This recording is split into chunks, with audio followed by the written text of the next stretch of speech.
Tonight, if you lean towards someone you love, you probably won't think about history. Your eyes close, your face moves closer, and for one quiet second, a kiss feels like the most natural thing a human being can do. Like breathing, like hunger, like something written deep inside your bones. But the real answer is far stranger, because for most of human history, many people may never have kissed like that at all.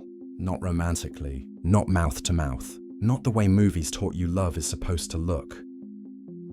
And if you could walk backward through time, past cities, past farms, past the first fires glowing under ancient skies, you might find couples who loved each other, slept beside each other, raised children together, protected each other from hunger and danger, and still never once leaned in for the kind of kiss you think is universal. So what if one of the most famous symbols of love is not an instinct?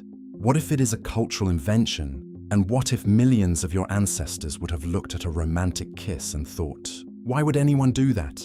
To understand this, you have to split the kiss in two, because not every kiss is the same animal. There is the caring kiss, the kiss on a child's forehead, the gentle press of lips that says comfort, safety, belonging. That kind of affectionate contact appears in many human societies, and similar mouth-touching behaviors show up in other primates too. It is soft. It is social, it says. You are close to me. But then there is the romantic kiss, the deliberate mouth-to-mouth kiss, the slow leaning in, the closed eyes. The moment your culture tells you means desire, romance, and emotional truth. That kiss is much stranger, because it is not everywhere. In 2015, anthropologist William Jankowiak and his colleagues asked a question most people never ask, because most people assume they already know the answer. Is romantic kissing a near-universal human behavior? They looked across 168 cultures, different continents, different climates, different ways of living, and the answer was shocking. Romantic sexual kissing appeared in only about 46% of the cultures they studied. Less than half. That means in many societies, the romantic kiss was not a hidden private habit. It was not a secret people refused to tell outsiders. It was simply not part of love. In some places, people reportedly reacted to the idea with confusion or disgust, not because they did not love, not because they lacked tenderness, but because pressing your mouth onto another person's mouth did not automatically mean romance to them. Can you feel how strange that is? You grow up seeing a kiss as the obvious ending to every love story, but for much of humanity, that ending was not obvious at all. So where did it begin? For a long time, scholars pointed towards South Asia. Ancient Sanskrit texts from around 1500 BCE describe forms of affection involving the mouth, and later Indian literature, including the Kama Sutra, turns kissing into an art with rules, moods, and variations.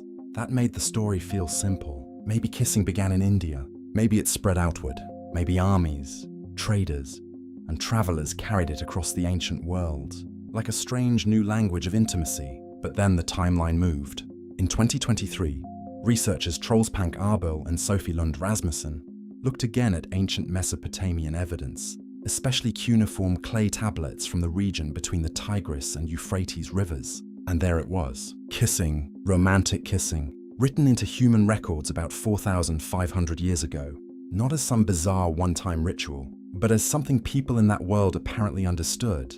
That discovery matters because it means romantic kissing is old, very old, older than many people thought. But here is the twist. Old does not mean universal. A custom can be ancient and still not belong to everyone. A habit can survive for thousands of years and still remain cultural instead of instinctive. So now you have two facts that do not sit comfortably together. Humans have been kissing romantically for at least 4,500 years. And most cultures in one large survey did not practice romantic kissing.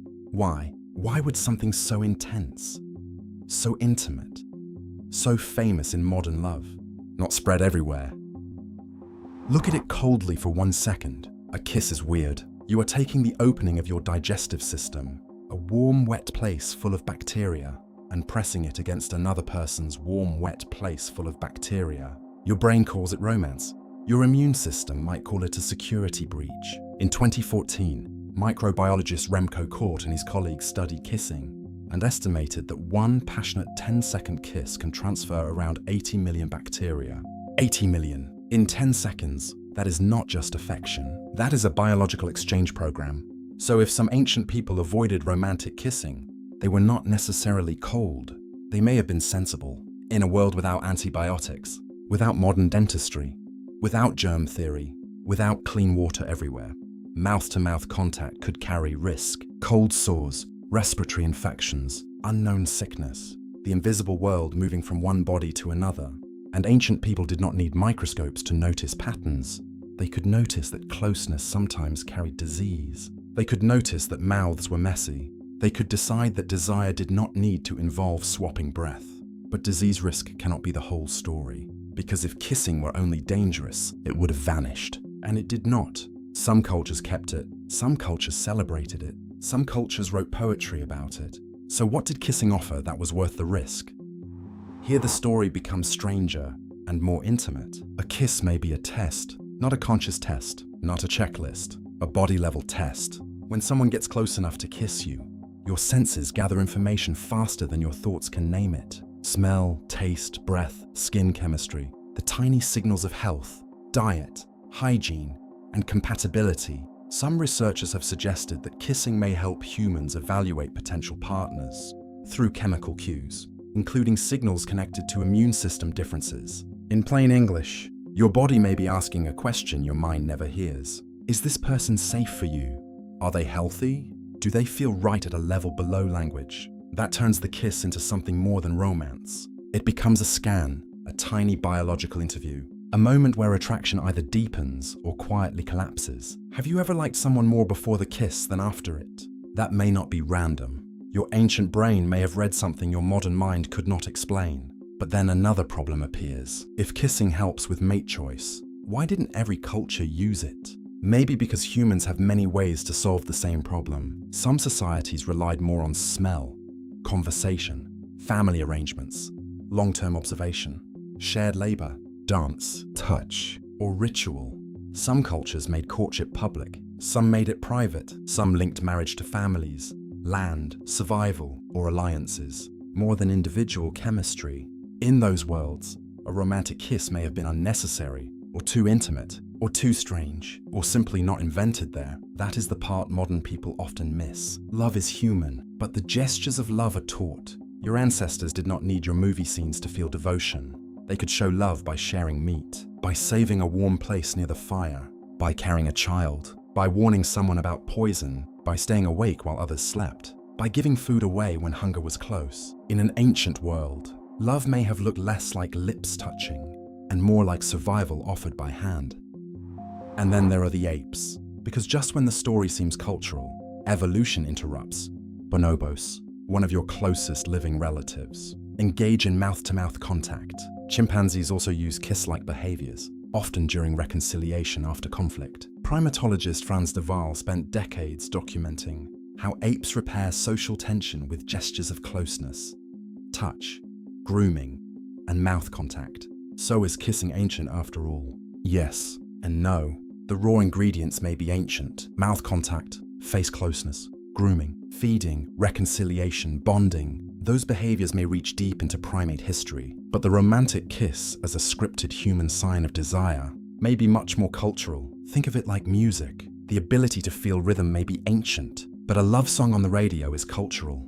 The roots are old, the form is learned, and this may explain why kissing feels both natural and unnatural at the same time. Your body understands closeness. Your culture teaches the choreography. Lean in, close your eyes, touch lips, call it love. Someone born in another time or place might have learned a completely different choreography. They might press foreheads. They might smell the face. They might hold hands. They might share food. They might avoid mouth contact entirely. And to them, your kiss might not look romantic. It might look unhygienic, comical, dangerous, or just unnecessary. That is the deep twist. Ancient humans never kissed.